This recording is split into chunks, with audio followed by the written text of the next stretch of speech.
Welcome everyone to this session of Welcome Change. Thanks for joining us today. We're going to speak about big tech and their platforms, about content moderation, hate online. We're also going to speak, and it was a little bit of a teaser in the invitation text, about tech regulation in Europe, as well as civil society and their actions to protect and strengthen freedom of expression and democracy in digital spaces. So a lot to cover in the next 30 minutes. My name is Julia Kleuber. I run a feminist nonprofit called Super Lab in Berlin, and I have the pleasure to moderate today and to introduce Anna-Lena von Hodenberg today to all of you.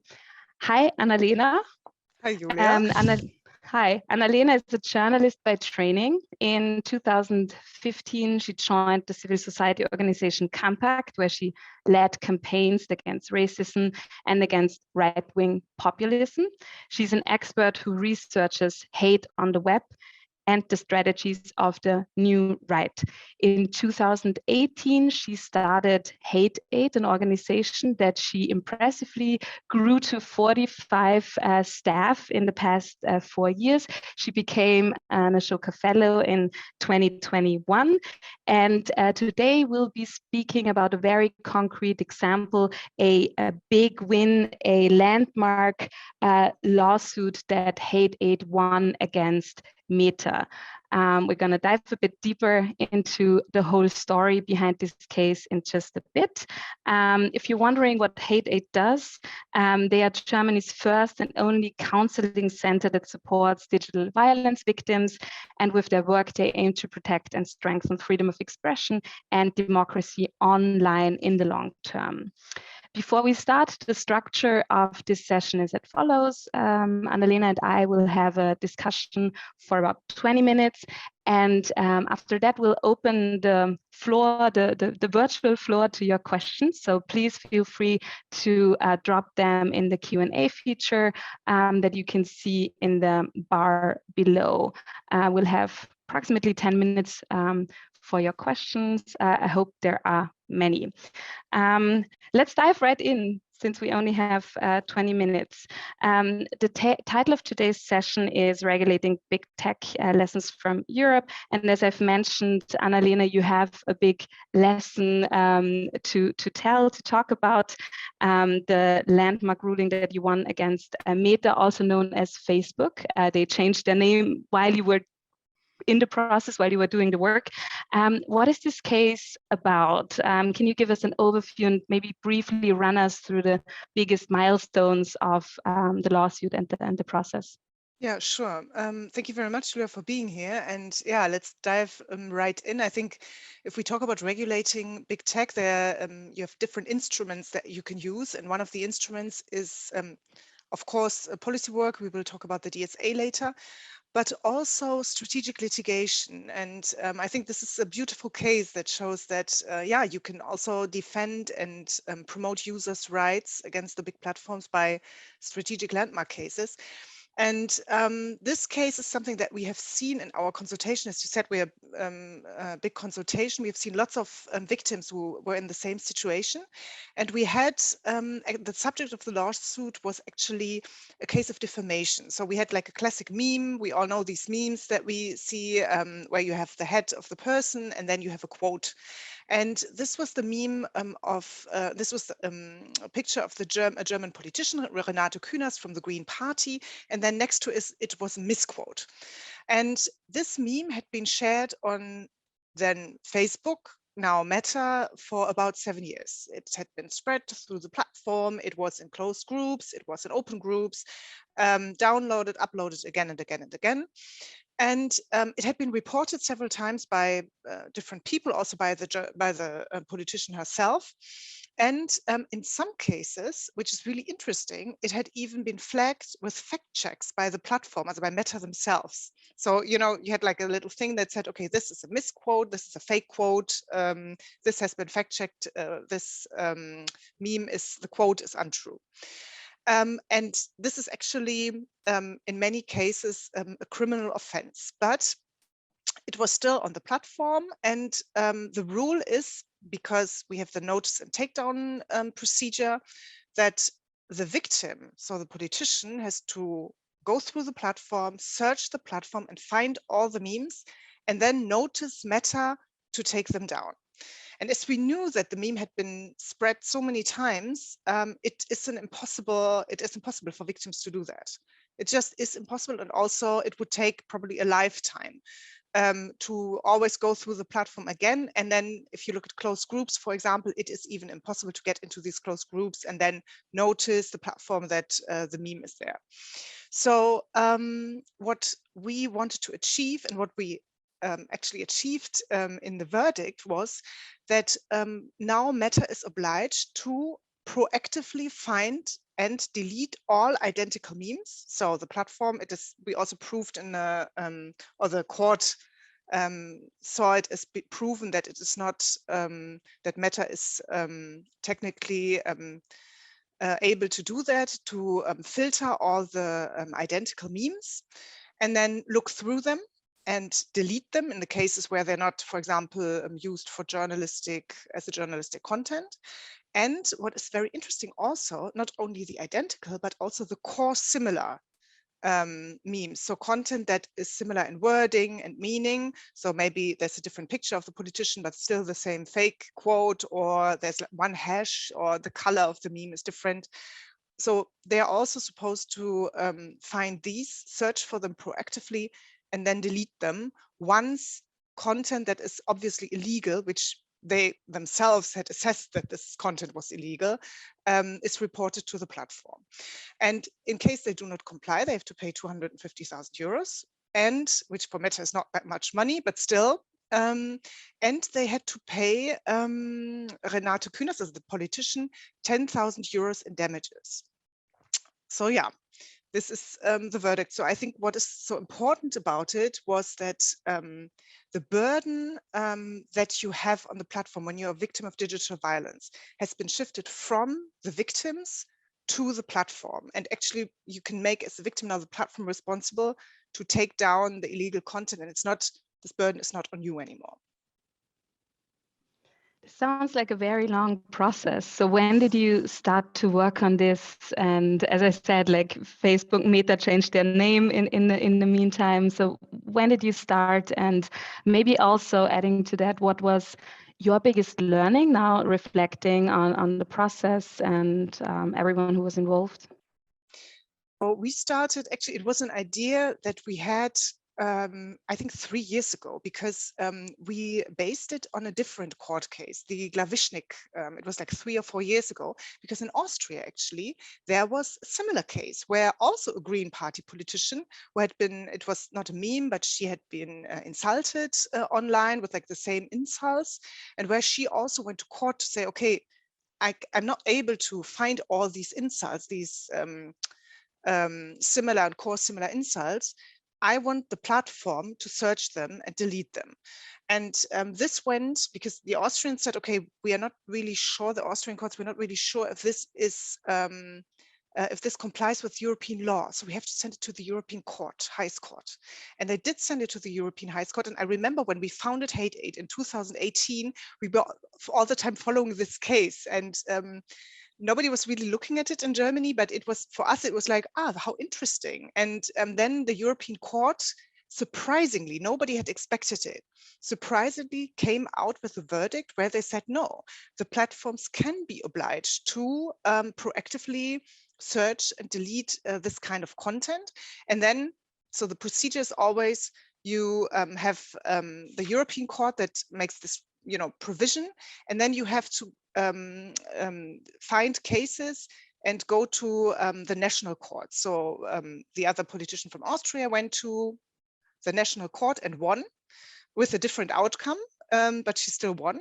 And we also won against Meta, although they already filed for appeal. So we will see if we go through, when we go through the instances, if this will stand or hold or not. And yeah, you asked about what I would do differently. Yeah, maybe like a learning or reflecting back on the process, also what you would do differently if you were to start all over again, or like a piece of advice that you have for everyone who's listening. I have one advice that I think is really, really important if you do these cases and strategic litigation, especially. as much as the case, to find the case and have a good case and go to court and have this win, it's so important to talk about it. I think even our press work and our, social media content, and we chose Renate Künast as a Green politician who was really, this is not something only a personal thing for her. This is part of her, political engagement and her political work to regulate big tech, to find new ways to fight against digital violence online. And she was really outspoken. She's a well-known figure. And I think it is very important to have this win, but it is even more important almost to talk about it, talk about the process, tell people, explain people the problem, make them think, oh yes, it is actually very unjust that me as a user, that all the burden of when I'm the victim, all the burden is put on me as a small user. Meanwhile, this platform that earns so much money and has so much more, instruments to find and delete all this content, that the platform is not doing this. So I think what was really important also with this case, and what I would give like a learning to everyone, is to kind of make this case publicly. We made a big press conference. It was picked up in a lot of newspapers. Renate Künast, as a very outspoken person, was perfect to make her case. And I think for Meta, that was almost more damaging, that people started talking about this, than the verdict itself at the end of the day. And and if you ask me what would I do differently, I would be even more secretive about the case, because it was really secretive. We planned it all. We couldn't talk about it. And we had, but then Meta kind of, because one journalist asked them a little bit about, because we obviously we had asked them to delete these cases, and they said no, but they didn't know that we were planning a landmark ruling and a big press conference and everything. And then one journalist asked them, and then they kind of suspected what was going to happen. They knew that we were going to have a press conference, and they tried to kill the case the night before. So they just sent an email to the politician and said, in this case, we are going to make an exception, and we're going to find all this content and delete all this content. And it was like, almost like in the morning when I went to the press conference, I was like, oh my God, we don't have a case anymore if they do that. But Renate Künast, politician, she was really cool, and she just in the press conference took her phone and read the email from Meta and said, it's not about me, it's about all these other users. And this also shows how arbitrary content decisions are. This shows that me, as a famous person that does a big press conference, I get like this bonus now, and they will delete my content. But for the everyday victim or everyday person who doesn't have these resources, this doesn't apply. So it's even more important to go to court and do this case. And I think do not underestimate the platforms in when you go against them, because it's really like a David against Goliath thing. And yeah, I would do it. I would be even more secretive with what we are doing. Yeah, you can only imagine how much lobbying efforts they put into lobbying against the DSA or the DMA. We're going to talk about that in just a second, because it's very interesting for this case, of course, as well. But then big wins like yours are oftentimes not wins that are done alone by one civil society organization. You already mentioned that you had a politician on board who was very outspoken about the whole issue, and also was not only fighting for herself, but for all the people who are confronted with hate online. Who else were you teaming up with? Like, did you have a legal team, of course, at Hate Aid? Was it only the legal team who took on the case, or did you also work with other legal services agencies? And how did other civil society organizations help you to win? Well, as you mentioned, Renate Künast is really important. And then we had, obviously, who helped us. I mean, this kind of case is not cheap. This is not something that you kind of pay out of your pocket. You go against a big platform that has very expensive lawyers, so you have to prepare it well. There's a lot of resources.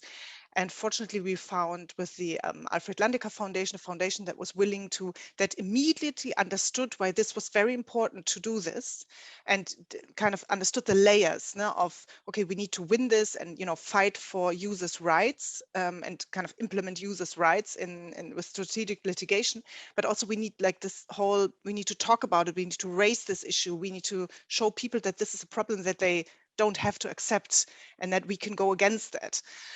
So that was really important. And then we worked with a law firm, the law firm Yoon from south of Germany, and also someone, Mr. Yoon is also someone who is really, who has been working on this subject for many, many years, who also sees like the, not only the case, but also like how this, how digital violence is damaging for our democracy and free speech, and has been also a very convinced person. And then we had like experts that we called, like from scientific experts. We had a judge that that we could always call, and he kind of, said, okay, maybe think about this, or maybe you can frame it like this. So there were people that our legal team just called. And but it was especially the law firm Yoon who made it really their their priority to find a good strategy for this case. And as you can imagine, I mean, we were really insecure what to put in. I mean, do we put in an ask for damages, or do we not? Do we just want it to be deleted, or do we want the platform to really, pay damages to the victim? And is this going to hurt us or not? And all these questions that we kind of mirrored them with lots of experts, and then with Renate Künast herself, who is a lawyer. So that was also quite good. And I think what was really important is that all of the parties that helped were doing it because they were convinced that the future of democracy is going to be decided on the internet, and that we have to kind of push courts and rulings, class actions into the digital space. Nice. We already have a lot of questions from the audience. That's why I'm only going to ask one more question, and then we're going to directly dive into the questions from the audience. We already mentioned the DSA, the Digital Services Act. The Financial Times, just to give you one headline, called it in April, or wrote, EU approves groundbreaking rules to police big tech platforms. When you look at the website of the European Commission, they write about the policy that they aim to create a safer space in which the fundamental rights of all users of digital services are protected. So from your point of view, Anna-Lena, maybe two quick questions. What is groundbreaking about the DSA from your point of view? And then also, where does the new act fall short? Okay, very quickly. I think a couple of things are really, really groundbreaking. First of all, platforms are obliged to give a transparency or show transparency about their algorithms and how their algorithms work. And I think this is like the biggest black box that we have right now. So I don't know how they're going to do it. I'm really, that's what we're all interested in. But we are going to get to learn more about how these platforms really work. And we've already gotten a glimpse of that from the Facebook files that Frances Hogan had published. This is one thing, as more transparency, more user rights in this sense, to know how decisions are made on the platform. And then another thing that is so extremely important is that it obliges platforms to grant researchers and NGOs access to the platform to conduct research. And we have seen last year, for example, especially during elections, that platforms here in Germany, but also in the United States, that in many other countries, that the platforms play a crucial role. And in the case of Meta, for example, they have just last year during the German election, or before the German election, they've just shut down for researchers from Algorithm Watch and from New York University. They've just shut down the access to the platform. And so they couldn't do their research anymore. And they wanted to, know how the platform was, as how, the activity on the platform was also influencing the election. So I think this is extremely important. So we can have more insight on what is going on the platforms. And then we can also know what we, which measures we are demanding from the platforms to to imply. Genau, and something that was for us very personally very important was that now users have the right to appeal content decisions, because I mean the content decisions on the platforms, I've just explained it in the Kühner's case, very arbitrary. And so if you are threatened with rape and you flag it to the platform and they say, sorry, we don't delete it, then the only chance you have now in Europe is to go to court. And with this new DSA provision, you have the chance to have a second assessment with the platform. Afterwards, you can go to an out-of-court settlement. So it's a lot easier to appeal wrongful content decisions. And then what does fall short, something that I think is extremely important and that we have worked on tirelessly, and that was kind of thrown out last minute, was the regulation of porn platforms, of adult platforms, because we see in our consultation that more and more women become victims of image-based abuse on these platforms, either faked images or real images that are uploaded on these platforms. We are seeing the whole deepfake technology thriving and getting more easily accessible. So this is just the beginning. And we have women whose you know, heads are photoshopped on naked bodies, then published on the platforms with their name, their address, their telephone number. And the problem on these platforms is that in a lot of cases, users or uploaders don't even have to make an account. So if the women want to go against them in and want to press charges with the police, it's you know, you can't do anything because you can't verify who the perpetrators are. And so what we demanded was, and what the Greens in the parliament especially had supported, was that only the uploaders on adult platforms have to do a verification. And then the second one was better content moderation and a channel where you can flag things, because on a lot of platforms you can't even, as a woman, when you're the victim, you don't even know where to write, excuse me, please delete these naked images or videos where where my ex-partner has published something. So, and it was unfortunately that was all thrown out. And because they wanted to protect the privacy of the users of adult platforms. And I think this is a shame, because it's really important to protect their privacy, but it's also very important to protect the privacy of these women who are exposed on these platforms. And we were really disappointed that there was kind of like some rights were more important than others. And you know, as it has been in the past, also in many cases, it is the rights of women and young girls who fall short in this case. Thanks for giving us this brief overview. The DSA is very complex, so appreciated that you were able to tell us in 3 minutes what's most important for you. We have 8 questions from the audience and approximately 10 minutes left, so let's see how many we get covered. The first question is by Michael. What is Meta's argument as to why they should not be obliged to remove fraudulent or defamatory content?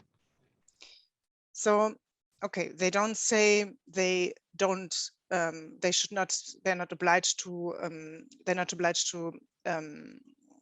to take it down. They say that it's not possible for them to search for it and then look through it and see what is really damaging content and what is maybe not, because it's journalistic content and published in a different sense. And their argument was that one of the arguments was that they were it was not technically for them, it was too hard. It was impossible. And we had an assessment by I think it was a Berkeley professor who is very well known in the tech world, and he wrote an assessment about it and proved that Meta is in fact it is very well able to find this content, and also without upload filters. That was really important for us also, and also for the court, is able to go through this content with content moderation and then delete it. Yeah, so that was the argument. We have another question from Yux asking about what are your thoughts on algorithmic-driven solutions to preventing hate speech online, right? This could, as you said, like upload filters, like what are other solutions that are out there and what's your take on them? So the reality is that the platforms already are using them. So this is how they delete a lot of their content. And what do we see in reality is a lot of arbitrary content decisions. Ne? Also I think AI can only go so far, and platforms need to absolutely, and I think what our case showed, that the court also followed us on this reasoning, they need to invest more in content moderation. And it is not something that is not possible. In the case of Meta, they make lots of profits. It is very possible to just employ more content moderation. And yes, as upload filters, I think it can only be a basis to then, with content moderation, go through the content and then assess if it is really illegal or not. And I think what we also see with what we have in the DSA now, the appeals that you can do against wrongful content decisions, and to make these quicker and more speedy, I think this could be like a good combination between more content moderation and then better like ways to quickly appeal to wrongful content decisions. Thank you. We've been talking a lot about policy and digital solutions. The next question is on a more personal note. How did you come to do this work? What was your inspiration or life experience that led to it? I think everyone has like something that moves them, something that moves you so much that you on a Saturday morning get up at 8 o'clock and go to a demonstration, or that kind of, motivates you to do these things. And and for example, now the Friday for Future Kids, it's obviously, the climate change. And I grew up in a time where, and in my family also, it was very present what we had lived in Germany with the Holocaust, and that this should never ever happen again, and that it was our responsibility. That was really ingrained in when I grew up, that it is our responsibility to make sure that this never happens again. And when I learned, that was after the Trump election and after Brexit and everything, that especially right extremist and right-wing groups learned from the alt-right how to manipulate discourse on the internet, how to use digital violence and use the platforms, the algorithms of the platforms to silence people, to drive them out of public discourse, to really shift the argument, to spread misinformation. And with little means, actually, with that little people with lots of fake accounts could accomplish, could change votes, could change elections. I was shocked when the first research came out about this, and I thought, when I thought about how in Nazi Germany the Nazis also achieved to get into power was through propaganda. And there we go again. Propaganda is again used, and like the new media is again used to kind of for mass propaganda in this sense, and for silencing people who speak up against it. And I think, and I'm still convinced of this every day, and I'm still like doing this work very passionately because of this, this is like one of the biggest threats to our modern and liberal democracies. And yeah, that's why we started Hate Aid. And I think and I can say that everyone who works with us, and also the people who have helped with this landmark case, for example, are all convinced that yeah, it has already gone very far, and it's now the time to act. It really is time, after what we've also seen in the United States. It is, but also here in Germany, with like killings of politicians and radicalization online, and extremism against women online. It is really time to defend our democracy also in the digital space. You've already mentioned the US. The next question is a US specific one, and let me know if you want to answer it or not. It's a question around free speech. So how to balance free speech, the US concept of free speech, and these regulations, where is the line? And Susanne is specifically thinking of conspiracy theories circulating in the US. So yeah, I think I can only limit, there's a limit for me to answer this because I'm not an expert to free speech in the US, but it's obviously in Germany here a lot easier because we also have the concept of free speech, but we're, I mean, like, for example, if you denial of the Holocaust, that is something that is illegal here, or even insults can be illegal here in Germany. So, but I think what you have to think about is if you look at the concept of free speech, it's always used to, and also what I get from the discourse in the US, it's always used to say, okay, this justifies everyone to say everything.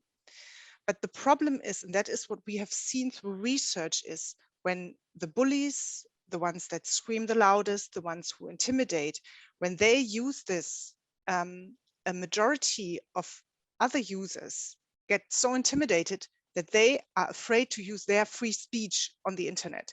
Here in Germany, we have research conducted, or even in Europe, between the 18 and 35-year-olds, over 50% have said that they that they don't dare to say their political opinion at times anymore online because they are afraid to be the next victim, to be a victim of digital violence. So what about their free speech? Because at the end of the day, because the bullies can, you know, intimidate and you know, spread hate, digital violence, their freedom of speech is in reality impaired. And I think if we look at the concept of free speech, we have to protect both. We have to protect the concept of free speech, that we can, you know, still criticize the ones in power. We can, you know, it's a very important civil right, but we need to look at it from these both sides and always assess, okay, how can we find a compromise to protect free speech, as that people still dare to use their free speech in these digital spaces. And I think maybe this is something how I would approach how I would approach this matter. I hope it helps a little, or it gives you you know, food for thought. Yeah, this is something we could talk about for like an hour at least.